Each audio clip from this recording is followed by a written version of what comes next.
신약성경 192면 사도행전 4장 1절에서 12절 말씀 우리 다 함께 한 목소리로 읽어보도록 하겠습니다. 사도들이 백성에게 말할 때에 제사장들과 성전 맡은 자와 사두개인들이 이르러 예수 안에 죽은 자의 부활이 있다고 백성을 가르치고 전함을 싫어하여 그들을 잡음에 날이 이미 저물었으므로 이튿날까지 가두었으나 말씀을 들은 사람 중에 믿는 자가 많으니 남은 자의 수가 약 5천이나 되었더라. 이튿날 관리들과 장로들과 서기관들이 예루살렘에 모였는데 대제사장 안나스와 가야바와 요한과 알렉산더와 및 대제사장의 문중이 다 참여하여 사도들을 가운데 세우고 묻되 너희가 무슨 권세와 누구의 이름으로 이 일을 행하였느냐? 이에 베드로가 성령이 충만하여 이르되 백성의 관리들과 장로들아 만일 병자에게 행한 착한 일에 대하여 이 사람이 어떻게 구원을 받았느냐고 오늘 우리에게 질문한다면 너희와 모든 이스라엘 백성들은 알라. 너희가 십자가에 못 박고 하나님이 죽은 자 가운데서 살리신 나사렛 예수 그리스도의 이름으로 이 사람이 건강하게 되어 너희 앞에 섰느니라. 이 예수는 너희 건축자들의 버린 돌로서 집 모퉁이의 머릿돌이 되었느니라. 다른 이로서는 구원을 받을 수 없나니 천하 사람 중에 구원을 받을 만한 다른 이름을 우리에게 주신 일이 없음이라 하였더라. 아멘. 오늘 우리가 함께 읽은 이 본문은 베드로와 요한이 성전 미문에 앉아있던 안진뱅이를 바로 예수 그리스도의 이름으로 일으킨 그 사건을 통하여서 말미암아 일어난 일들입니다. 3장에서 보면 베드로는 설교를 통하여서 성전 미문에 나면서부터 안진뱅이였던 그 사람이 예수 그리스도의 이름을 통하여서 병이 낫게 되었고 또한 그에게 믿음이 생기고 믿음으로 통하여서 그가 회개하고 구원에 이르렀다라는 그런 이야기들을 바로 베드로는 설교를 통하여서 사람들에게 하고 있는 것을 우리는 볼 수 있습니다. 그리고 이러한 일들로 인하여서 제사장들과 그리고 종교 지도자들의 반응이 바로 오늘 우리가 읽은 이 4장 초반부의 말씀입니다.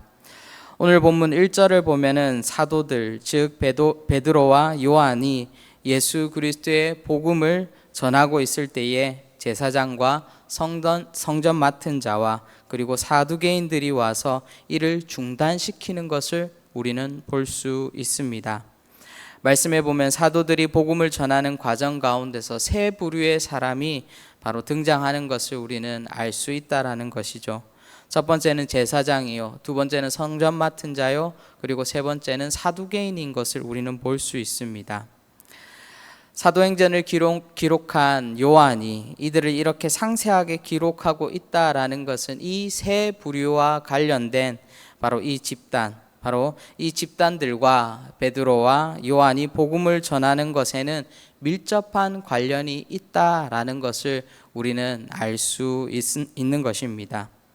특별히 가장 큰 문제는 바로 가르침에 관한 문제였습니다. 당시 백성들을 가르칠 수 있는 권한은 제사장들밖에는 없었습니다. 그런데 베드로와 요한은 제사장들의 이 고유한 권한을 무시한 채 사람들을 가르치고 있는 것을 볼 수 있습니다. 그리고 제사장들이 보기에 베드로와 요한이 선포하고 가르친 내용에도 문제가 있다라는 것을 우리는 깨닫게 됩니다. 베드로와 요한이 백성들에게 선포하고 가르쳤던 것은 단순하게 예수가 십자가에서 부활하셨다라는 그 내용을 가르친 것이 아니었습니다. 오히려 베드로와 요한이 선포하는 것은 이스라엘을 구원하시기 위해서 하나님께서 아브라함 이전부터 이 모든 것을 계획하셨다라는 것입니다. 이러한 계획들이 선지자들을 통하여서 특별히 우리가 잘 알고 있는 모세와 또한 사무엘을 통하여서 전달되었고 이제 하나님께서 약속하시고 예정하신 그 메시아 바로 그 예수 그리스도를 통하여서 이스라엘의 회복의 역사가 다시금 시작될 것이다 라는 그런 선포였습니다. 이 말이 바로 이 제사장과 유대 지도자들에게는 어떻게 들렸겠습니까? 바로 하나님의 역사가 시작되었구나라고 그렇게 들렸겠습니까? 전혀 그렇게 들리지 않았을 것입니다. 영적 지도자라고 말하는 너희가 메시아이신 예수 그리스도를 죽였다. 너희가 죽인 그 메시아를 통하여서 다시금 이스라엘의 역사가 회복될 것이다 라고 그렇게 그 제사장들과 또 관리들과 사두개인들에게 들렸을 것입니다. 바로 그들에게는 베드로와 요한이 말하는 이 모든 것이 질책으로밖에 들리지 않았다라는 것입니다. 그리고 이러한 말을 듣고 분노한 제사장들과 유대 지도자들은 바로 어떻게 베드로와 요한을 어떻게 하고 있습니까? 그들을 옥에 가두는 것을 우리는 볼 수 있습니다. 그리고 이틀이 지나고 베드로와 요한은 공회 앞에 서게 됩니다. 5절에서 7절을 보면은 각계각층의 사람들이 공회에 소속되었다라는 것을 우리는 알 수 있습니다. 관리들, 장로들, 서기관들, 대제사장과 대제사장의 문중에 있는 사람들, 이 모든 사람들이 지금 공회에 참석하고 있는 것입니다. 이 사람들이 누구입니까? 바로 당시 이스라엘을 다스리고 있었던 이스라엘의 실세였던 것입니다. 이들은 단순히 법을 집행하는 그런 사람들만이 아니었습니다. 이들은 입법가, 사법가, 그리고 행정, 교육, 이스라엘의 모든 것을 실제로 통치하고 있던 바로 이스라엘을 자기 마음대로 주무를 수 있었던 바로 이스라엘의 거대한 초엘리트 집단이 이 공회 안에 모두가 소속되어 있었다라는 것입니다. 바로 이런 사람들 앞에서 베드로와 요한이 세워진 것입니다. 이런 거대 권력을 가진 사람들이 베드로와 요한에게 묻습니다. 7절에 이렇게 말합니다. 묻되 너희가 무슨 권세야 누구의 이름으로 이 일을 행하느냐라고 말합니다. 누가복음 20장 2절에 보면은 동일한 집단이 예수님께 묻는 것에 대해서 기록이 나와 있습니다. 누가복음 20장 2절에 보면은 말하여 이르되 당신이 무슨 권위로 이런 일을 하는지 이 권위를 준 이가 누구인지 우리에게 말하라 라고 그렇게 말씀합니다. 바로 예수님께서 했던 질문과 거의 동일한 질문을 바로 베드로와 요한에게 하는 것을 우리는 알 수 있습니다. 그런데 우리가 알아야 할 것은 이 동일한 집단에게 신문받는 예수님의 마지막은 어떠하였습니까? 예수님의 마지막은 이들은 예수님을 채찍질하였고 면류관을 씌웠고 그리고 잔인하게 십자가에 못 박았습니다. 아마도 베드로와 요한에게도 이런 생각이 들었을 것입니다. 우리도 예수님과 같이 매질당하고 십자가에 죽는구나 라는 그런 생각을 했었을 수도 있었습니다. 그런데 만약 우리가 베드로와 요한이었다라면, 여러분이 바로 베드로와 요한이었다라면 이 상황 속에서 어떤 마음이 우리에게 들었겠습니까? 저는 말씀을 묵상하면서 나도 이 베드로와 요한처럼 동일한 마음이 들었을 수도 있었을 것 같다라는 그런 생각이 들었습니다. 내가 이 이스라엘을 다스리는 이 초엘리트 집단, 이 공회 앞에 섰는데 이제 내 인생이 마지막이구나. 이곳에서 모든 내 인생이 마무리되는구나 라면서 자포자기했을 것이다 라는 그런 생각이 제 마음 가운데 들었습니다. 그런데 예수님께서 이 땅에 계셨을 때의 제자들이었다라면은 저와 동일하게 그의 인생을 포기했었을 것입니다. 베드로는 똑같이 우리가 잘 알고 있듯이 예수님을 부인했었을 것입니다. 그러나 지금의 오늘 우리가 함께 말씀을 읽고 있는 지금 이 사도행전의 베드로와 요한의 모습은 전혀 다른 사람이다라는 것을 우리는 말씀을 통해 알 수 있습니다. 오늘 말씀 8절과 10절에 보면 이렇게 기록합니다. 이에 베드로가 성령이 충만하여 이르되 백성의 관리들과 장로들아 만일 병자에게 행한 착한 일에 대하여 이 사람이 어떻게 구원을 받았느냐고 오늘 우리에게 질문한다면 너희와 모든 이스라엘 백성들은 알라.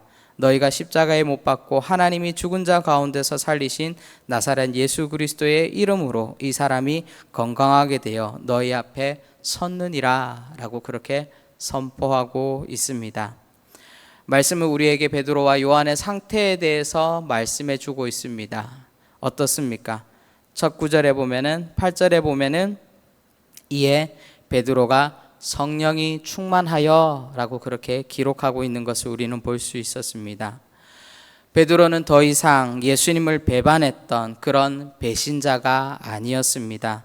자신의 눈앞에 자신을 죽이든 살리든 마음대로 할 수 있는 그 불가항력의 초엘리트 집단이 그들을 막아서고 있을지라도, 어떠한 인간의 권력과 인간의 능력을 초월하는 그런 사람들이 그들 앞에 있을지라도 베드로는 굴하지 않고 그 인간 너머에 있는 바로 성령님을 베드로는 바라보았다라는 것입니다.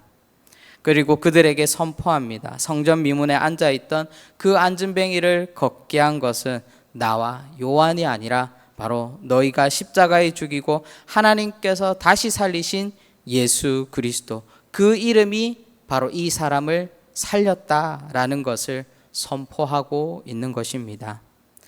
베드로는 사람에게서 나오는 권력, 능력, 지식, 권세를 바라보지 않았습니다.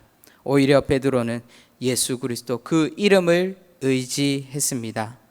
베드로는 깨달았을 것입니다. 천하가 베드로를 버린다 할지라도 자신의 손을 붙들고 있으실 그분의 이름만큼은 영원할 것이다 라는 이 사실을 믿었던 것입니다. 저는 말씀을 묵상하면서 이런 생각이 들었습니다. 세상은 종교가, 특별히 기독교가, 개신교가 비즈니스화 되어 가고 있는 이 세상에서 나는 이 세상을 향하여서 무엇을 외쳐야 되는가? 수많은 사람들이 종교가 비즈니스화 되어 가고 있는 이 상황 속에서 과연 여러분들은 무엇을 외쳐야 되겠습니까? 사랑하는 성도 여러분, 우리가 세상을 향해 외칠 수 있는 것은 우리가 가지고 있는 무엇인가가 아닙니다. 우리가 세상을 향해 외칠 수 있고 외쳐야 하는 것은 바로 예수 그리스도 그 이름밖에 없는 줄을 믿습니다. 은과 금은 내게 없거니와 내게 있는 이것, 바로 예수 그리스도 그 이름을 외치는 것입니다. 예수의 이름을 외치는 자들을 우리는 무엇이라 말합니까? 증인이라 말합니다. 증인은 위증해서는 안 됩니다. 보고 들은 그 사실만을 말해야 하는 것입니다. 우리가 보고 들은 예수님, 지금도 우리와 함께 하시는 그 이름 예수 그리스도, 그분을 위해 살고 그분을 위해 죽을 수 있는 우리의 인생이 되기를 소망합니다. 증인의 길은 쉽지 않다라는 것 우리가 너무나도 잘 알고 있습니다. 모든 삶이 눈물 골짜기요, 가시밭길이요, 어떠한 태산을 만나고 험곡을 만날 수도 있겠지만 우리는 그 길을 주와 함께 걸어가야 할 것입니다. 그 이름을 주신 분의 손을 붙잡고 우리와 영원까지 함께 하시는 그분의 손을 의지하여서 우리는 이렇게 외칠 수 있어야 할 것입니다. 우리 오늘 말씀 12절 우리 다 함께 읽어보도록 하겠습니다. 다른 이로서는 구원을 받을 수 없나니 천하 사람 중에 구원을 받을 만한 다른 이름을 우리에게 주신 일이 없음이라 하였더라. 아멘. 기도하겠습니다. 사랑의 주님, 우리가 이 세상 가운데 무엇으로 살아가며 무엇을 외쳐야 되겠습니까? 우리가 예수 그리스도 그 이름만을 우리가 외치며 그 이름으로 살아가야 될 줄을 믿습니다. 하나님, 세상은 우리를 향하여서 세속화되었다라고 그렇게 말하지만 하나님, 우리가 세상을 향하여서 다시금 하나님, 우리가 예수 그리스도의 그 이름을 외치며 하나님께서 살아계심을, 하나님께서 우리와 함께 계심을, 또 하나님께서 이 세상의 모든 것을 주관하시는 주관자이고 통치자임을 정말 우리가 우리의 삶을 통하여서, 우리의 입술을 통하여서 함께 고백하며 나아갈 수 있도록 성령 하나님 우리에게 힘주시고 능력 더하여 주시옵소서. 오늘도 우리가 주와 함께 동행하게 하여 주시고 늘 우리의 삶의 자리 가운데서 그 이름을 온전히 외치며 선포하며 나아갈 수 있도록 우리에게 힘주시고 능력 더하여 주시옵소서. 감사드리옵고 예수님의 이름으로 기도합니다. 아멘.